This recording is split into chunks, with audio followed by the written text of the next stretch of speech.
নমস্কার দর্শক বন্ধুরা, আজকে আপনাদেরকে আমাদের এই চ্যানেলে জানাই অনেক অনেক সুস্বাগতম। আজকে আমাদের ভিডিওর এই উদ্দেশ্য হলো সরস্বতী পুজো 2025, তার সঠিক সময়সূচি, তার জন্য প্রয়োজনীয় সামগ্রী, পূজাঞ্জলির জন্য মন্ত্র, সব সম্পর্কেই আলোচনা করব এই ভিডিওটিতে। সঙ্গে থাকবেন। হিন্দু ধর্মের বিশ্বাস অনুসারে সরস্বতী পুজোর দিন মা সরস্বতীর অবতারণা হয়েছিল। মূলত মাঘ মাসের শুক্লা পঞ্চমী তিথিতে বসন্ত পঞ্চমী বা শ্রী পঞ্চমী অনুষ্ঠিত হয়, যেদিনকে আমরা সরস্বতী পুজো করে থাকি। সারা বছর ধরে অধীর অপেক্ষা করে থাকি আমরা সকলেই এই সরস্বতী পুজোর জন্য। বিশেষত শিক্ষার্থীদের জন্য তো এই দিনটি খুবই গুরুত্বপূর্ণ এবং তাদের জন্য এই দিনটি খুব মজারও বটে। সকাল থেকে উপোস করে বাগদেবীর উদ্দেশ্যে অঞ্জলি দেন তারা, বিদ্যা বুদ্ধি জ্ঞানের প্রার্থনা করেন সরস্বতী মায়ের কাছে।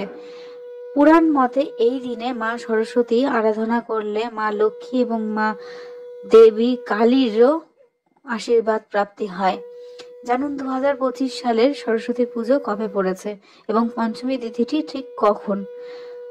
2025 সালে এটি পড়েছে 3রা ফেব্রুয়ারি, বাংলায় 20শে মাঘ, সোমবার।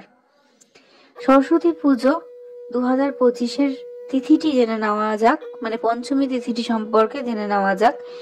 2রা ফেব্রুয়ারি বেলা 12:29 থেকে 3রা ফেব্রুয়ারি সকাল 9:59 পর্যন্ত থাকবে এই পঞ্চমী তিথি। জেনে নিই এই পুজোর জন্য যে গুরুত্বপূর্ণ সামগ্রীগুলো লেগে থাকে সেগুলো সম্পর্কে। শ্রী পঞ্চমীর দিন সকালেই সরস্বতী পুজো সম্পন্ন করা হয়ে থাকে নিয়ম মতো।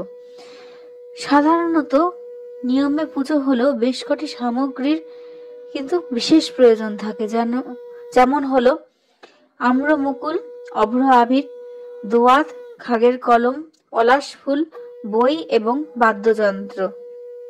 এছাড়াও বাসন্তী রঙের গাঁদা ফুল এবং মালা মার বিশেষ প্রিয়। চলুন জেনে নেওয়া যাক সরস্বতী পুজোর পূজাঞ্জলির মন্ত্র। ওং জয় জয় দেবী চরাচর সারে, কুচযুগ শোভিত মুক্তাহারে, বীণা রঞ্জিত পুস্তক হস্তে, ভগবতী ভারতী দেবী নমোস্তুতে। নমো সরস্বত্যই নমো নমো, নিত্যং ভদ্রকাল্যই নমো নমো, বেদে বেদাঙ্গ বেদান্ত বিদ্যাস্থানেভ্য এবচ এষ সচন্দন পুষ্প বিল্ল পত্রাঞ্জলি সরস্বত্যই নমঃ। এই মন্ত্রে 3বার অঞ্জলি দেওয়ার নিয়ম রয়েছে। এছাড়াও ওনার প্রণাম মন্ত্রটিও আমরা জেনে নিচ্ছি। ওম সরস্বতী মহাভাগে বিদ্যে কমলোচনে, বিশ্বরূপা বিশালাক্ষী বিদ্যাং দেহি নমঃস্তুতে। তো এই মন্ত্রগুলি আপনারা উচ্চারণ করতে পারেন। মা সরস্বতী তো খুব অল্পেই সন্তুষ্ট হন। যতই আপনারা পুজো করুন না কেন, যত আপনারা বই পড়াশোনা করবেন, বাদ্যযন্ত্রের সাথে যারা যুক্ত তারা সেই প্র্যাকটিস করবেন, মা সরস্বতীর পুজো কিন্তু সেখানেই হয়।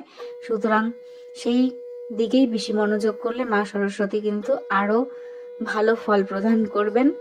এবং এই দিনটি কিন্তু আমরা জেনে থাকি বাংলা শাস্ত্র মতে বা বিভিন্ন বিশ্বাস মতে যে এই দিনের আগে নাকি কুল খেতে নেই।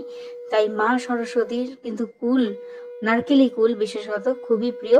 তাই সেই দিনটিতে মা সরস্বতীকে নারকেলি কুল নিবেদন করুন, মা অত্যন্ত সন্তুষ্ট হন। নমস্কার, এই ভিডিওটি এতটি। আর যদি ভিডিওটি ভালো লাগে তাহলে অবশ্যই লাইক করবেন, কমেন্ট করবেন, সাবস্ক্রাইব করে আমাদের সাথে থাকবেন। নমস্কার, ধন্যবাদ। কিছু ভুল ত্রুটি হয়ে থাকলে মার্জনা করবেন। আশা করব আপনাদের এই বছর খুবই ভালো কাটুক। শুভ নতুন বছর। নমস্কার, ধন্যবাদ।